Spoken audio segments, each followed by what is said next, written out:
Hello everyone, আমার আরেকটা ভ্লগে তোমাদের সবাইকে ওয়ার্ম ওয়েলকাম। তো আজকে হচ্ছে নববর্ষ, সবাইকে জানাই শুভ নববর্ষের অনেক প্রীতি, শুভেচ্ছা, ভালোবাসা আর বড়দেরকে প্রণাম।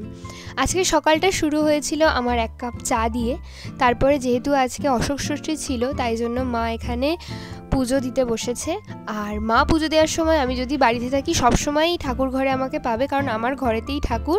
তার থেকে বড় কথা, আমি প্রসাদের জন্য সবসময় বসে থাকি। এরপর আমার সকালবেলার কাজ নিয়ে আমি বসে পড়লাম, যেটা হচ্ছে পড়া। আজকের দিনে তো এটাকে মিস করা যায় না, কারণ ছোটোবেলা থেকেই শুনে এসেছি যে বছরের প্রথম দিনে তুমি যেটা করবে সেটাই তোমার সাথে সারা বছর ধরে হবে। তাই জন্য এই পড়াটাকে তো মিস দেওয়া যায় না, যাতে আরও ভালো করে সারা বছর মনোযোগ দিয়ে পড়তে পারি। এই জন্য সকালবেলা বসে পড়েছি পড়তে।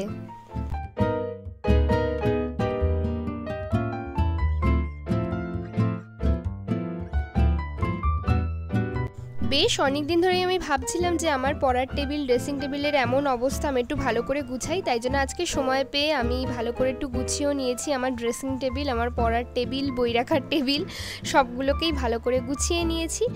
এরপর যেহেতু আজকের দিনে নিম হলুদ মাখতে হয়, আমি ছোটোবেলা থেকে মাখতাম, তাই জন্য আজকেও নিয়ে বসে পড়েছি নিম হলুদ।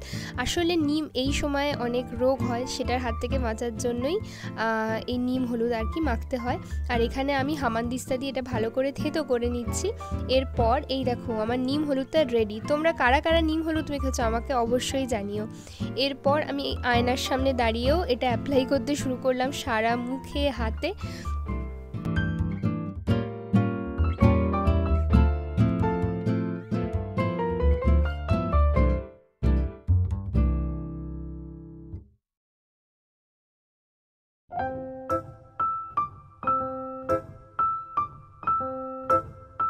আজ হলো পয়লা বৈশাখ, আর বাড়িতে ভালো কিছু হবে না এটা তো একদমই সম্ভব না।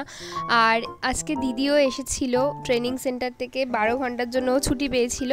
তো আজকে মা ফ্রাইড রাইস, মাংস, দই কাতলার সাথে পাবদা মাছ সব কিছুই বানিয়েছিল, ওর পছন্দের আর আমাদেরও পছন্দের সবার। এরপর দিদি আর জামাইবাবু ফার্স্টে খেতে বসে গেল, তার ফাঁকে আমিও চান টান করে এখানে রেডি হয়ে গেছিলাম নতুন জামা পরে।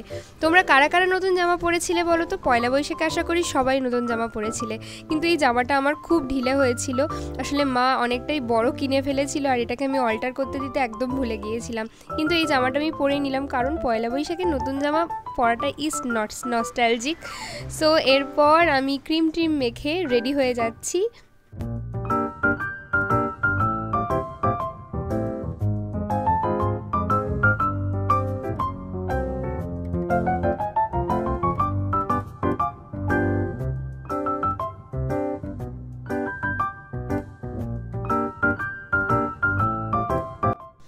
এখানে আমার কালীর তরফ থেকে তোমাদের সবাইকে শুভ নববর্ষের অনেক ভালোবাসা, অনেক শুভেচ্ছা রইল। এরপর আমি বসে পড়লাম পুজো করতে। হ্যাঁ, মা পুজো করলেও আমি ডেলি ঠাকুরের সামনে অন্তত কিছুক্ষণ বসি, আর ঠাকুরকে অন্তত ধূপ মোমবাতি দিয়ে একটু পুজো করি। আমার এই জিনিসটা করতে খুব ভালো লাগে, আর ঠাকুরের সামনে অন্তত 5 মিনিট বসে থাকাটাও শান্তির জায়গা আমার কাছে মনে হয়। এরপর আমি আমার লাঞ্চ নিয়ে চলে আসলাম। ছিল ফ্রাইড রাইস, ছিল পাবদা মাছ, আর আমি যেহেতু মাংস খাই না তাই জন্য ছিল 2টো আলু ভাজাভুজি আর চাটনি। এরপর বসে পড়লাম খেতে।